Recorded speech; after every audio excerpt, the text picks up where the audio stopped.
Assalamualaikum warahmatullahi wabarakatuh.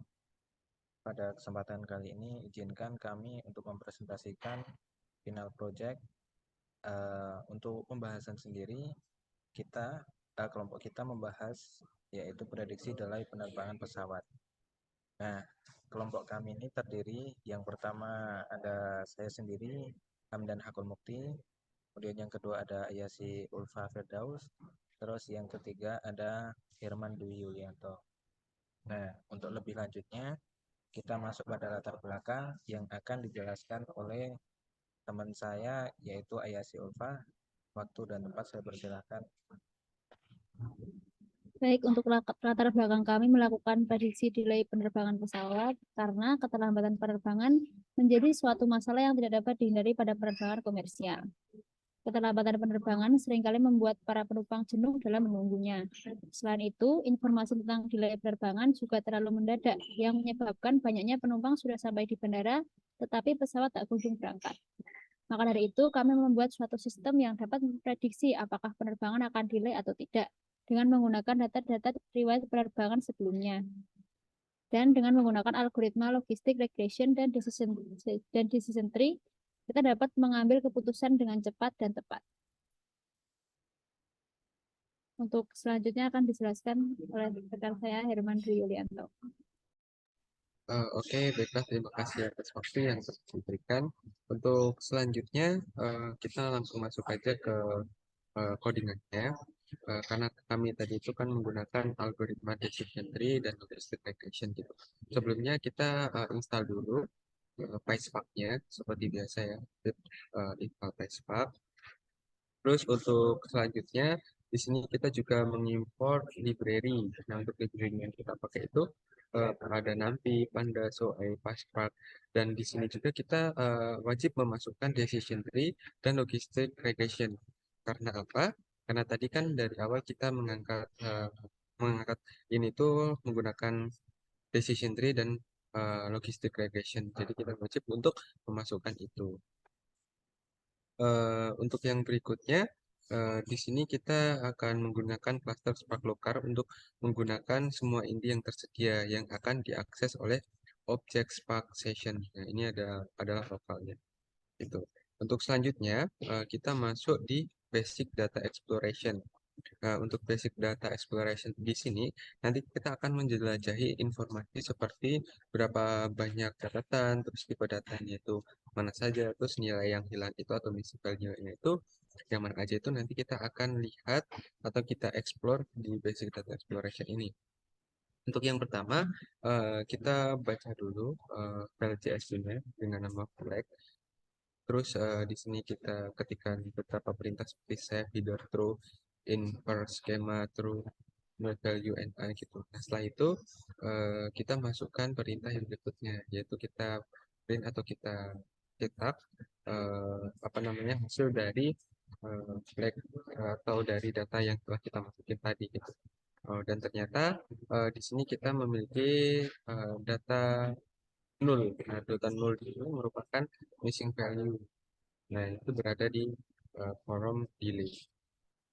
Nah, untuk berikutnya, kita akan mengecek tipe datanya terlebih dahulu.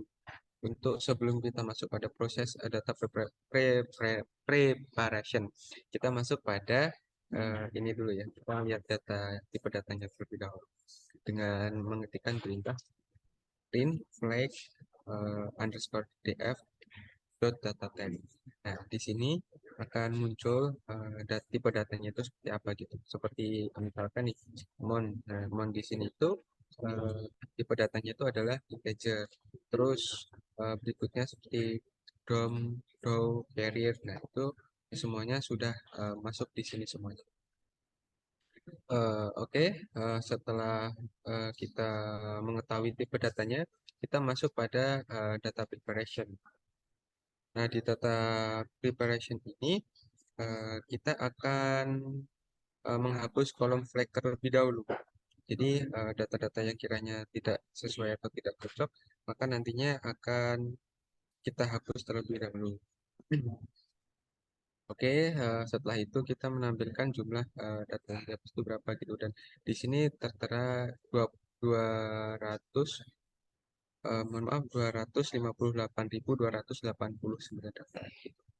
Nah, setelah itu kita masuk pada pengubahan kolom mil menjadi KM. Setelah itu kita hapus gitu. Nah, seperti yang ada di tampilan ya, teman-teman ya. Di situ codingannya sama seperti itu yang ada di tampilan. Terus kita juga membuat kolom label untuk menunjukkan apakah penerbangan ditunda atau tidak. Jadi dengan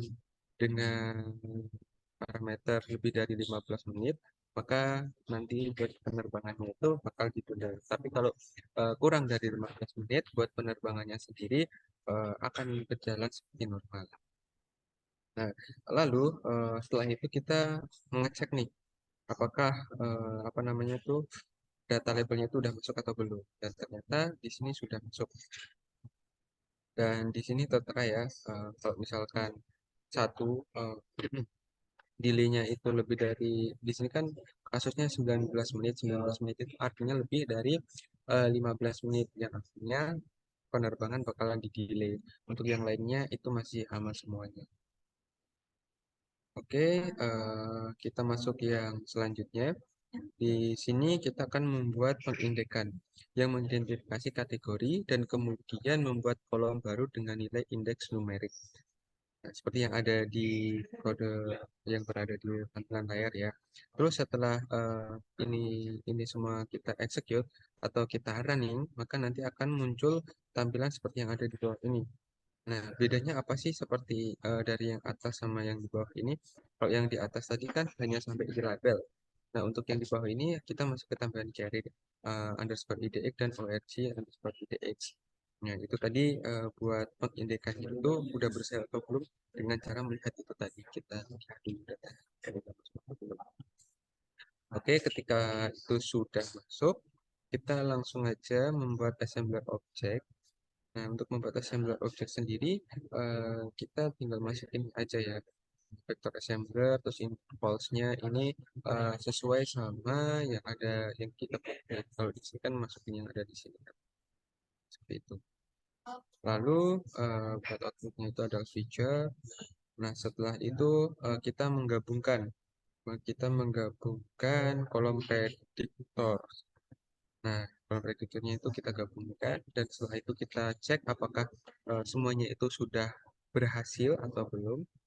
Nah, setelah itu cara ngeceknya kayak gimana? Nah, fiturnya ini nilai awalnya itu harus ada yang ada di depan ini. Misalkan di sini 10.0, terus 10.0, terus 1.0 dan lain sebagainya. Dan untuk delaynya sendiri harusnya nilainya sama. Yang di atas sama yang di bawah ini harus seperti itu. Dan di sini juga karena kurang urut saja, tapi untuk nilainya memang seharusnya itu sama. Oke, kita masuk di model machine learning-nya. Untuk yang pertama, classification model. Jadi kita akan langsung saja ya dibagi menjadi dataset test dan juga testing gitu. Mohon maaf, tes dan testing. Oh ya benar. Nah di sini kan ada train dan ada tes. Nah buat rasionya sendiri sudah jelas ya itu 80/20. Nah, untuk perintahnya sendiri seperti yang ada di codingan sama dengan pack assembled random split 0,8 0,2. Itu yang mengartikan bahwa itu rasio 80 per 20.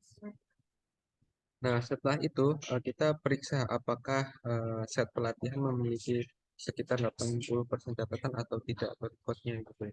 Caranya kayak gimana? Seperti yang ada di codingan, yaitu training ratio sama dengan flag underscore training.com terus flag underscore assembly.com juga. Lalu kita tampilin nih, dan di sini kita isinya adalah 79%. Seperti itu. Lalu untuk yang berikutnya kita akan membuat objek pengklarifikasi. Nah, objek pengklarifikasi ini kodenya seperti yang ada di bawah ya. Nah, di sini ada tree, kita masukin decision tree classifier. Nah, ini tadi kalau yang di atas tadi kita tidak memasukkan, maka di sini nanti akan error. Tapi karena tadi sudah kita masukkan, maka di sini tidak akan error. Terus untuk selanjutnya kita masuk di prediksi data. buat prediksi datanya, kodenya prediction sama dengan 3_model transform flag test, jadi kayak macam 30 gitu. Nah, setelah itu nanti kita tampilin dulu apakah hasilnya itu udah muncul, dan ternyata di sini kan muncul ya, buat labelnya sendiri datanya itu ada 0,100, terus predictionnya itu adalah 1,0 gitu, dan probability-nya juga sudah tepat. Oke, buat selanjutnya karena waktunya cukup terbatas ya, kita langsung masuk pada kode yang berada di bawahnya saja, yaitu kita membuat consumption metric ya. Nah, untuk consumption metricnya sendiri, kodenya seperti yang ada di dalam video, itu prediction, grouping, label, prediction, terus kita hitung dan kita pilih. Nah, untuk selanjutnya kita di sini nanti akan menghitung akurasi dari preparation koreknya sendiri. Nah, nanti hasilnya itu seperti apa? Kita nanti akan menampilkan tiga data, yaitu data level, prediction, dan dari situ nanti akan akurasinya itu akan terlihat seperti apa gitu. Langsung aja kita lihat di yang paling bawah ini ya. Ternyata kita mendapatkan hasil 0,63% gitu. Ini data yang kita hasilkan ini sebenarnya juga sudah lumayan bagus juga ya. Oke, kita masuk pada klasifikasi modal yang berikutnya, yaitu logistic regression. Untuk yang pertama, kita membuat objek pengklarifikasian dan data training dan data testnya gitu. Nah, seperti yang ada di tampilan ya, di sini ada flag train dan ada flag testnya. Itu lalu kita masukin prediction.groupy, label dan prediction. Terus kita hitung, lalu kita tampilin. Untuk hasilnya sendiri seperti yang ada di layar ya. Itu buat label 1, predictionnya 0,0 itu hasilnya itu 9378 gitu. Lalu kita langsung aja masuk yang berikutnya. Kita menghitung presisi dan recall-nya, precision dan recall-nya. Itu hasilnya itu berapa dengan menggunakan kode ini. Nah, itu kodenya itu yang ada di dalam juga, yaitu precision sama dengan TP garis miring dalam kurung itu TP plus FP gitu. Nah, itu nanti kalau teman-teman bisa lihat saja. Terus setelah yang atas ini setelah dihitung presisinya, lalu di bawah ini kita juga harus menemukan presisi berbobotnya menggunakan kode yang ada di tampilan. Nah, setelah itu kita langsung aja di run ya, dan hasil dari precisionnya itu adalah 0,65 dan recall-nya itu ada 0,61. Dari sini kita bisa menyimpulkan bahwa keseluruhan dari praktikum yang kita lakukan hari ini itu sudah cukup hasilnya udah cukup bagus gitu. Hasil dari prediksi delay penerbangan pesawat menggunakan algoritma decision tree dan logistic regression ini sudah mendapatkan hasil yang cukup bagus. Mungkin itu presentasi dari kelompok kami. Kurang dan lebihnya kami mohon maaf. Kami akhiri. Terima kasih. Wassalamualaikum warahmatullahi wabarakatuh.